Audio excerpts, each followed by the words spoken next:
Et le film, alors à ma grande surprise, parce que c'est un film raide, c'est le seul de mes films qui a très bien marché. Dans le monde Ça, entier. c'est une erreur dans ma carrière.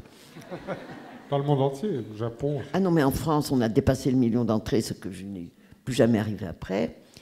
Ils sont vendus dans le monde entier. Ben, il y a eu un prix, un petit lion d'or quand même à Venise, au Festival de Venise. Et dans le monde entier. Au Japon, alors ça s'appelait Le voyage en hiver de Mona. C'est assez beau. Ailleurs, ça s'appelait Vagabond.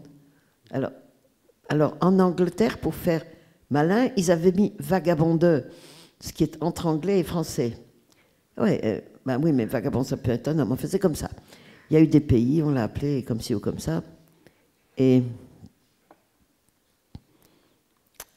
c'est agréable, c'est très agréable quand un film qu'on a fait dans la dureté de la réflexion, sans aucun compromis, dans les conditions justes pour le faire, avec un travail de montage extrêmement sérieux, que j'ai fait d'ailleurs assister par Patricia Mazui, qui est devenue une très bonne réalisatrice.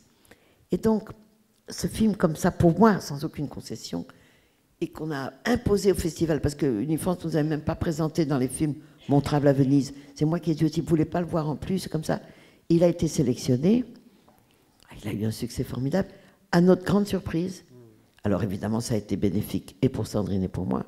Et nous, la production, tout ce qu'on avait gagné, on l'a perdu en faisant Jane B, Agnès V et Kung Fu Master. Mais ça a donné un petit peu d'espace à la difficulté de produire, et au fait que j'étais mal considérée. Alors quand on a un succès, on a quand même un peu plus de prestige dans la profession.